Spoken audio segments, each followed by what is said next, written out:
What's up, everybody? This is Robert Trolling in Paradise.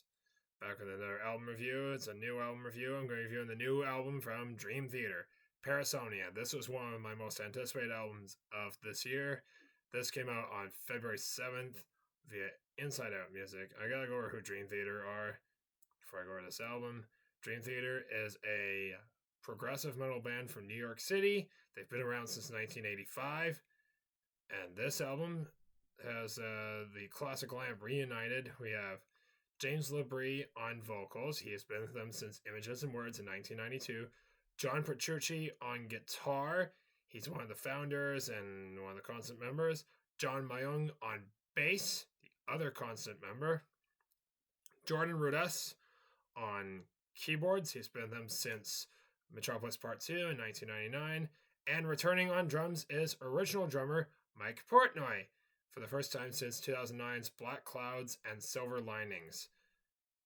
So this is their first album since 2021's A View from the Top of the World, which I was a big fan of that one, and the album prior to that, Distance Over Time. I absolutely hated The Astonishing from 2016. It sucked. So yeah, Parasomnia is the 16th studio album from this legendary progressive metal act, and came out February 7th on Inside Out Music, produced by the band's guitarist John Petrucci himself. It is a thematic concept album about parasomnia, which encompassing a wide range of unusual, undesirable experiences and behaviors people experience in their sleep, as well as disruptive sleep disorders. And this is a really dark album. Probably their darkest one they've done. And this album has 8 tracks, so I gotta read out the track listing now. First is In the Arms of Morpheus. It is the instrumental, 5 minutes 22 seconds. It opens the album,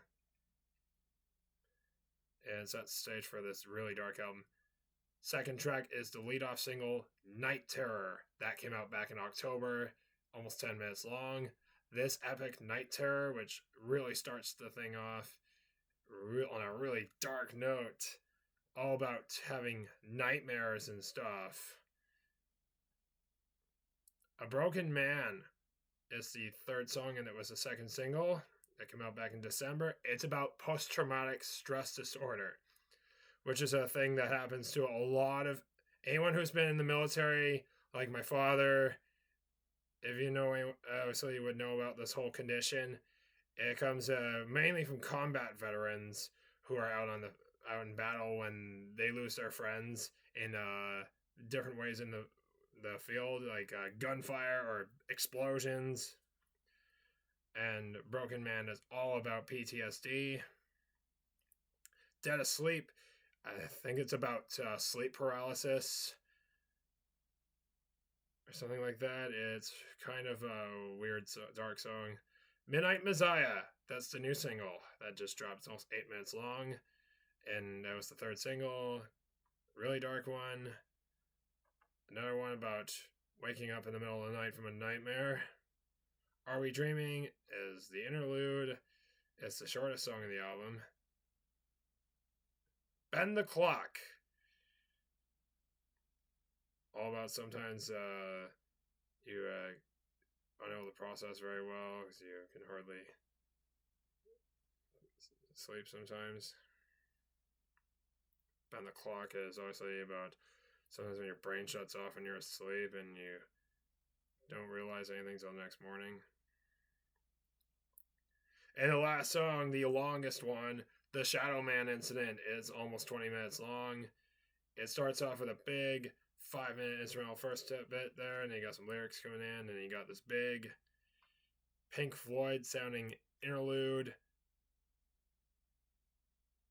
And you have somebody screaming "Wake Up," and it sounds like an old alarm clock or something too. So yeah. All in all, I think this was a really good album. I think this might be the album of the year for me come December. I'm going to give it 10 out of 10. Perfect album. That'll do it for this video. I'll see you later.